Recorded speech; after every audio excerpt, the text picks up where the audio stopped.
people have said world class, and they really are world class at what they do. Gensler, world class at what they do. So I know that when this gets done, crossing our fingers, it's going to be just an amazing project. But most importantly, I want to thank our fans for being here for us, for believing in us, for turning out, and really supporting us, for all the Rays employees who've gone through this. We've had a lot of ups and downs over the years, and you can imagine being an employee here and basically enjoying the work, but sometimes never knowing if the team was going to be here in 2 years or 3 years or 5 years. And we've always been clear that this was our place that we wanted to be in Tampa Bay, and yet it's difficult. It's difficult when it's your livelihood, and people do like working here, and they've been incredibly supportive and have helped make this happen and really have made this happen. A number of you have written op-eds. A number of you have taken arrows for supporting this and have met people on the street or in restaurants or at gyms. Or your neighbors. Why would you think about, why would you, why?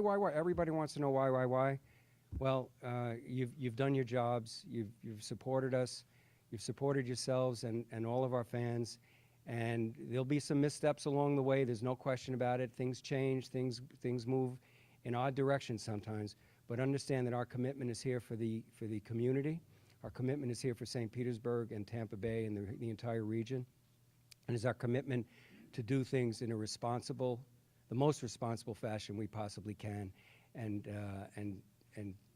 do all the things necessary to reward your trust in us and the support that you've shown to this time. Chris Steinacher in particular, all the local business people who've been involved in this, the NAACP, you'll hear from today, various groups that you never would have thought would come together and coalesce about something. And yet, we've all done this together. And I know as we go along with this, and if we're fortunate enough to be able to get the votes that are in front of us, the tent is only going to get much larger. Right now, we've got a good-sized tent for down here, but I know, and I would put it on each and every one of you and myself and our staff as well, to convert those who've been naysayers to all of this. They don't have to be rah-rah supporters, but you know what? If they can at least take a step back and just accept what we're trying to do, and be a part of it and feel rewarded, as opposed to saying, I told you so kind of things, that would go a long way, because we're going to need the entire region and the entire community in their support going forward. So this is just kicking off a number of speakers here today. We'll be able to take some questions at the end, but most importantly, thank you all for being here today.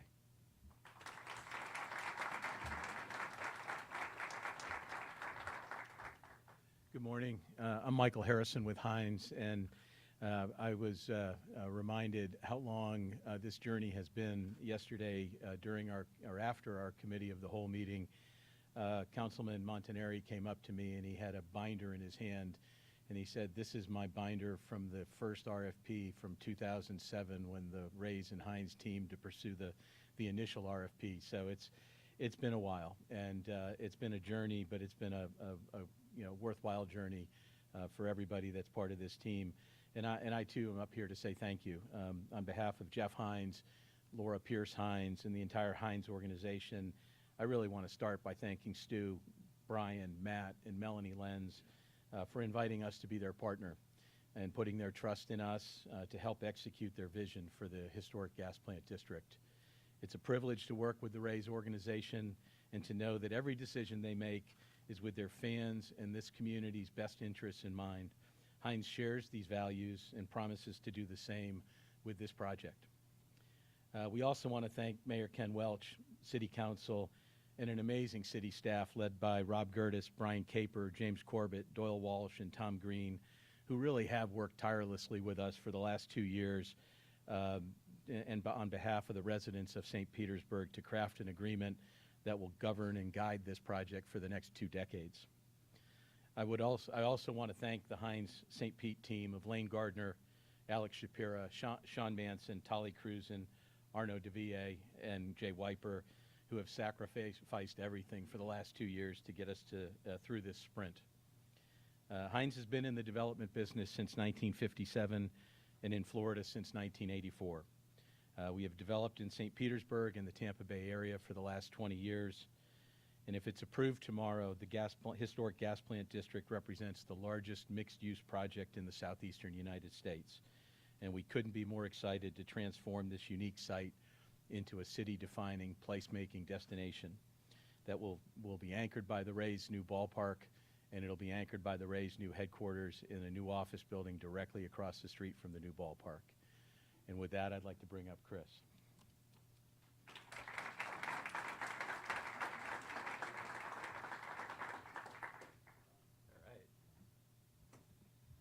Good morning. I am Chris Steinacher, President and CEO of the St. Petersburg Area Chamber of Commerce. And holy cow, let's smile for a second, guys. This is, we're in a room of believers today. You talked about a tent, Stuart. Let's just imagine, like, this is a room where we can smile. Take a deep breath and go, okay, we're at the starting line, maybe, if we get there. And a lot of work has been done. But Mr. Sternberg, Mr. Harrison, thank you for your investment in our community. Our Chamber of Commerce has invested in baseball for 114 years. Any other organizations doing that? Our history in baseball is not because we just love baseball. It's about building an economy that we can be certain of. Baseball does that for our economy, and it has. It brought spring training to our community, and then in 1973, when Mr. Disney was opening up what was called Walt Disney, I don't know if you've heard of that, or if Sun City Center was building and taking people, the retirees away from St. Pete. St. Pete had a moment in time when it said, what does it want to be? In 1973, the Chamber of Commerce Board said, we want to be a major league city. We believe that that destination of major league can set us apart and allow the Tampa Bay market to rise to be the largest and best market in our community, in our state. So for 114 years, our Chamber of Commerce and our board has done that. In these last few years, our board is here represented by Jason Spears, our chair this year. We have been unanimous in our votes supporting the mayor's initiative to pick a new winner. We have been unanimous in our votes for the selection of this team, and we've been unanimous in asking City Council and County Commission for their votes in this. There is no other time where you can be so certain about an economy until when we get this deal. Many other markets would love to know where their jobs are going to go, where they can tell their kids what kind of jobs to start training in, because we're going to start using those. Oh, by the way, if you're in construction, you have kids, tell them to get going, because we need all the help we can get. And that's certainty. So everybody here in our community, and that's what I really want everybody to understand, is we don't do this for the Chamber of Commerce, we don't do this for the Rays. We do this for my family and your family. If we build an economy that is certain and we invest in it together, we have that. This is that moment in time. We are anxious and excited for our City Council to have that conversation and have that vote, and we're anxious and excited for our County Commission to do the same. With those kind of partnerships, St. Pete will be recognizable, the Tampa Bay area will rise to its prominence, and we will all smile, smile, smile. Thank you very much.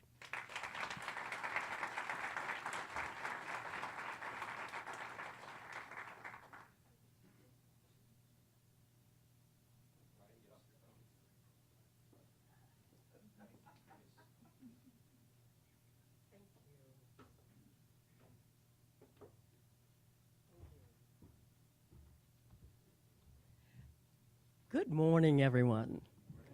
You look so beautiful. Today is an extraordinary day.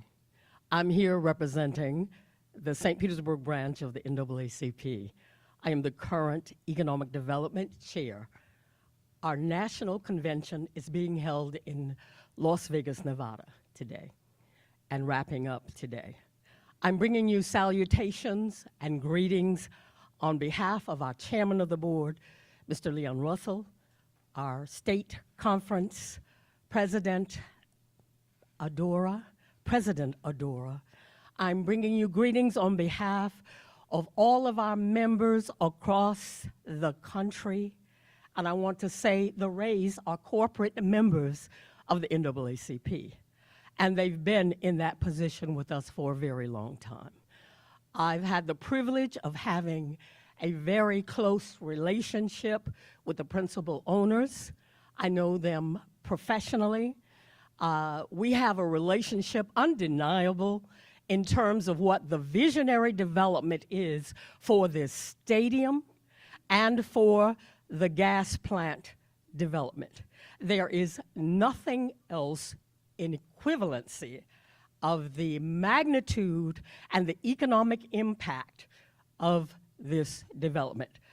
Our vision, again, moving forward so that we create intentional equity in housing, in workforce development, in education, in the design and development of the Dr. Carter G. Woodson Museum, and a host of other intentional measures that will never take place if we did not have this type of a partnership.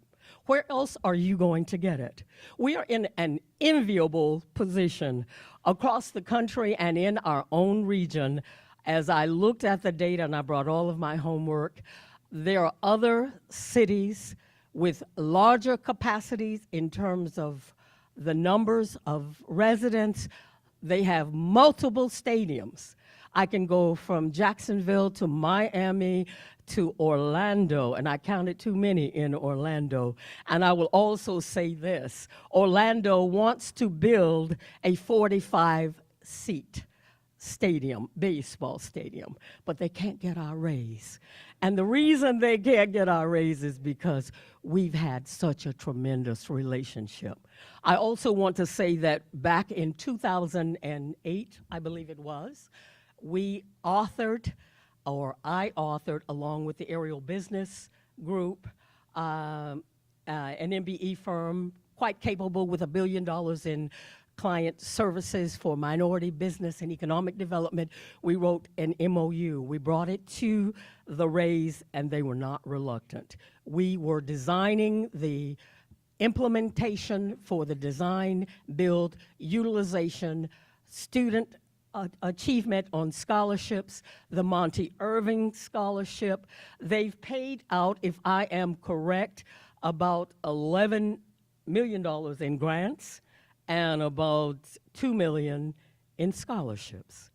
There is not a better corporate partner who takes responsibility. For those who say we don't need a stadium and we don't have this kind of a relationship, don't be fooled.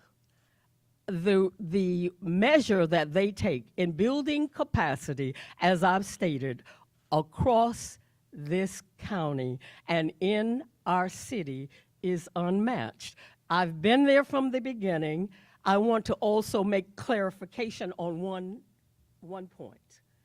In the beginning, there was a negotiated term over having eminent domain in the development of what we are now standing in, or sitting in, we're not standing.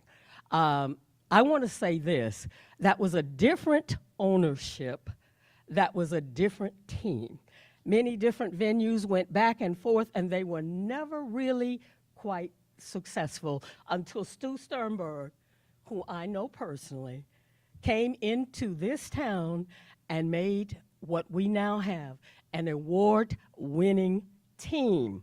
Let's be clear, the Devil Rays were a different organization, and I'm telling you the devil isn't in it anymore. They are the Rays, okay? They are the Tampa Bay Rays.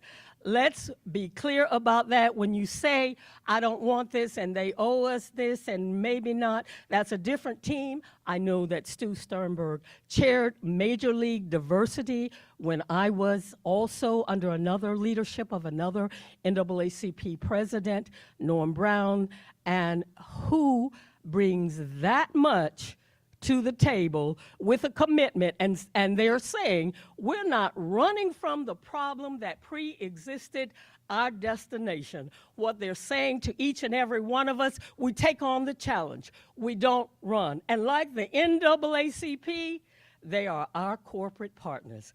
I thank you for allowing me to come and speak, and hopefully not speaking too long, but I have to say what I have to say, and tomorrow when we fight, we win. That's our motto. We will fight tomorrow to win. Thank you so much for the opportunity.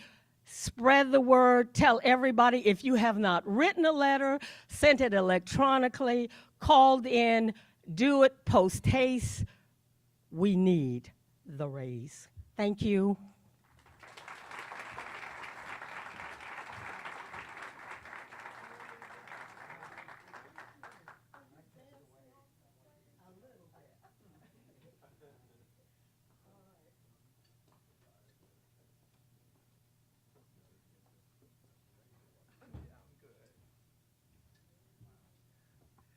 never thought I would be hesitant about following Chris Steinoker. But today, Chris, you were just amazing. Your words rang so true, as always, but you delivered it with such spirit. And I'm a little hesitant about following you. I'm Gwendolyn Reese, and I'm president of the African American Heritage Association. I'm also a very proud member of the Hines redevelopment team. My primary goal for being on the team was to include, to be sure that the voices of the former residents and descendants and business owners of the gas plant neighborhood, of which I am one. And I see many of us out here. I see Corey and Tawana. I see Wanda. I see Renee. There are others out here. We have been working together diligently with the Rays to ensure that our stories, our rich stories, our culture and our heritage will not be forgotten. All over this country, our history is frequently erased. That will not happen here with the redevelopment project. Our stories will be included throughout the redevelopment. And this isn't about one person or one story. It's about all of the people who resided there, who worked there, lived there, died there, prayed there, played there. And understanding that that experience was an incredible experience, understanding what a flourishing community it was. It was not a poverty-laden community. It wasn't a blighted community. It was our homes. We loved it. We grew up in it. How many of you, raise your hands if you were here and you were a part of the gas plant neighborhood? It means everything to us. And the Rays and this team understand that. They value that. They are going to be, and they have been, inclusive of that. It's not about broken promises. It's about opportunity. The opportunity that lies ahead of us now. It's about equity in a way that has never existed in this city. It's about opportunity for all. There's been opportunity for many in the past, but not for all. Most often, African Americans did not benefit from the opportunities. We can go through history, which is what I do, and find the many times, the many opportunities that existed in this community, and African Americans were not able to participate. Now, we're not just participating, we're helping to lay the framework for what it is going to look like. And we have some wonderful partners. We have Hines, and we have Stu is the owner, and what a better owner. And we have Chris in the business community, which is so important to a project like this. And then we have you, all of you who support for whatever reasons you support. And then we have the support of many of the gas plant residents, not all of them. There are naysayers among some gas plant residents. That's life. That's normal. But we are constantly reaching out and including, and will continue to reach out. Our involvement was not just in the beginning and then we're going away. Absolutely not. We will be here when I'm no longer here. We will be here for the 30-some years that this development will take. And the Hines Rays team has promised that our voices will be heard, and not just heard, valued. And they have proven that. And so I want to say thank you to all the others who've been thanked previously, but I want to say thank you to the gas plant residents, business owners, and their descendants for their support, their staunch support of this project. Thank you so much.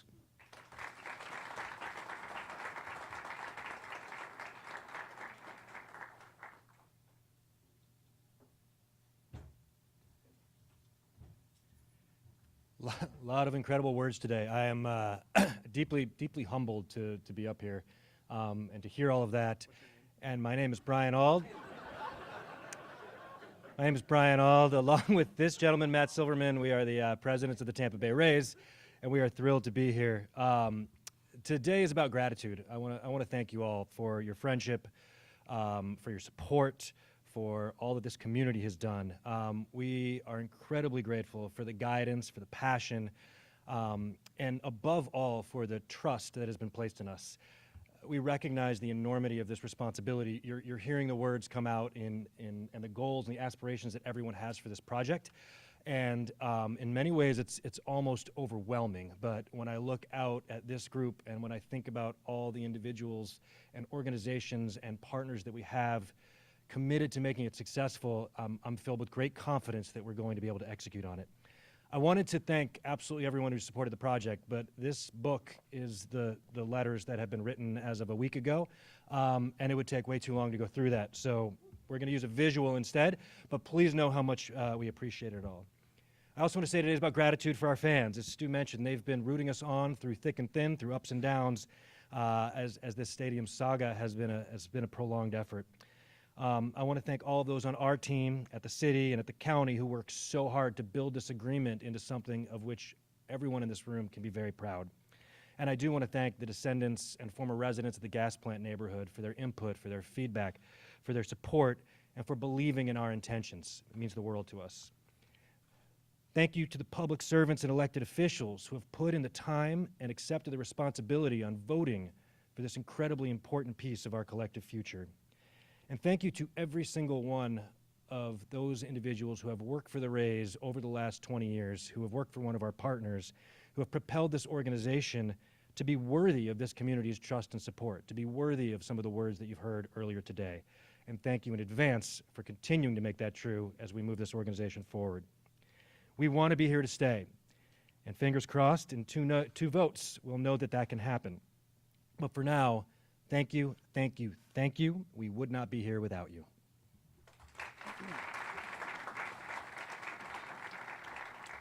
And let me just continue with the thank yous. Brian said thank you 3 times. I'll say it 5 times. Thank you, thank you, thank you, thank you, thank you to everyone in this room for your support. But I want to look back a few decades. It was almost 40 years ago that St. Petersburg and Pinellas County dared to dream about having a baseball team here. And without that leadership and without those dreams, we wouldn't be here on the doorstep of the next 30 years of Major League Baseball and this incredible development that we have in front of us. We have a county commission vote and a city council vote, and we're proud that we have put that decision in their hands. But if not for 40 years of work, of almost 30 years of the Rays organization, we wouldn't be here. I also want to look back a few years to former county commissions who held back money from the tourist tax to say, if baseball is going to be here, we want to make sure that we have those funds available to be able to use. And because of those decisions, we're in the position we are today. Same with the city council, who a few years ago said, we need to decide the fate of baseball before we decide the fate of this site. And because of that leadership and because of that vision, we're in the position we are today. And we're here today because of all of you, because of your support, because you care, because you put in your time, your energy, you lent your name to this effort. We're on the doorstep, we're close, and we're so proud to be together here today. So thank you, and we will conclude with some questions. Thank you very much. Thank you. We will take a photo after we do Q&A. We just ask that you just raise your hand, let us know the station or newspaper you're representing, and then we'll go from there. We'll do a picture. Hi, good morning. Jeff Patterson from Channel 8. You mentioned, and it's pretty well known, this team has been through a lot of iterations with this, from Al Lang Stadium and then Tampa. There were different visions, different ballparks that were, put forth. What is it, and this is kind of a two-part question, what is it about this stadium that is best for the team? What is it about this deal that is best for the team and the community? Forgot Montreal. Yeah, right. In all candor right now, I wish this is something we had done 10, 15 years ago. Frankly, the area really, and the city itself, hadn't shown itself to baseball and to our organization that we would be able to be successful for the 30 years. There's still no guarantees in any of that, but the arrow is pointed in a manner in the last half dozen years or so that gives us the confidence going forward as the trajectory is there finally, that we think that we will grow into being a real Major League Baseball city. Not that we haven't been, but one that can support this team and have the fans and the businesses involved that 10 years ago it just didn't seem to be evident. We like all the plans we've put together. We try to, and we've designed ballparks with populace for the site that it goes on. We looked at something on the waterfront that looked for that. We looked at something in Tampa that would fit there. What we've done here is to try to make something of the neighborhood. We call it a pavilion, and as you'll be able to see, it's going to disappear as much as a stadium that size can disappear, and as we create a scape around it, a landscape around it, and help develop the city around it and the development. It's meant to blend in as opposed to stand out. Hi, Colleen Wright, Tampa Bay Times. There's a very optimistic tone, a lot of will that this will happen, that we're on the doorstep. Do you have the votes? Do you believe that you have the votes for tomorrow? Do you feel optimistic that council members agree with your vision? Well, I will work backwards. I believe that many of them believe in our vision. The questions have been there. The probing has been there. There have been numerous meetings.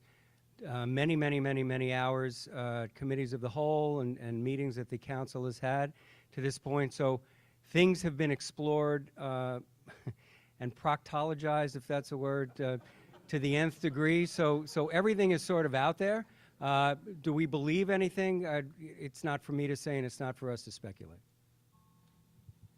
I'm not sure how to follow that. Hi, Evan Axelbank from Fox 13 back here. Just wanted to ask Stu, how much pressure do you feel as the owner to see this project all the way through, and can you pledge that you'll be here to see this all the way through? Well, by the time it's all the way done, I'll be 95, so I won't, God willing. But if not, I want one of these wonderful women to eulogize me, because it's, I tell you, doing this whole project was worth it just to hear those amazing words. I can't, you know, as I said, life takes its turns. I can't guarantee anything, just as we thought we were going to be an amazing baseball team this year, and we're sitting at 500. So I generally a person, you know, we try to do our best. We react to things, and it's been my dream and my goal to get a baseball stadium built. I know in my heart and in my head that between the people you heard mentioned today, Melanie Lenz, these two folks up here, the rest of my organization, our organization, the Populous folks in Hines, this is going to be the best baseball stadium that exists. It is going to be an amazing, amazing facility.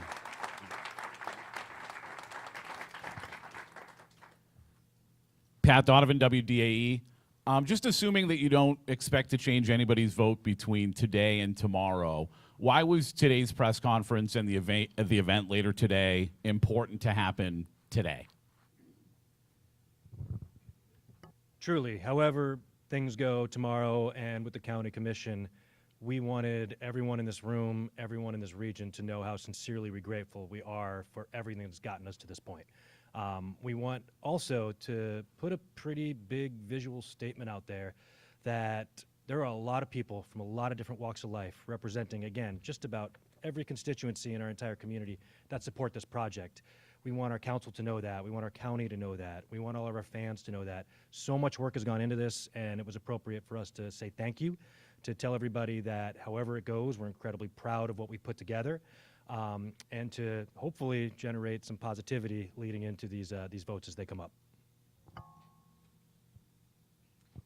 Hi, Casey Albritton with ABC Action News. So a lot of the people in the community that we've been speaking to have basically been saying, you know, there's a lot of commitments and promises listed in this deal, and one of their main concerns is, you know, years down the line, will that be fulfilled? So what's your message to the community about those promises and how this will impact St. Pete in the long run? I think there's two things to be said. Number one, you wouldn't have the people up here and the people in this room and their collective credibility on the line if they didn't believe that we were going to give absolutely everything we have to not just reaching the commitments that we've made, but the aspirational goals that we have. We chose partners who wanted to do that. We want this project to be incredible. And the second is for that vision to be reached, we're going to need not just everyone in this room, but just about everybody in St. Petersburg, everyone in Pinellas County, everyone in Tampa Bay to get behind it. So much of what is able to unleash the potential that we're creating, hopefully in the next few weeks, is dependent upon everybody rallying behind it, believing in it, committing to it, and ensuring that it goes forward. And so this is also a way for us to tell everyone, hey, we need your help. We're going to need your support. We are going to have more jobs to fill than anyone ever has. We're going to have more buildings to erect. We're going to have more businesses to launch. And it's not going to be us who does that. It's going to be people from this community. Mark Parker, St. Pete Catalyst. Considering the history, whether it was 40 years ago or back during the Montreal discussions, did you guys expect to have such a large tent, so to speak? And what would you credit to that?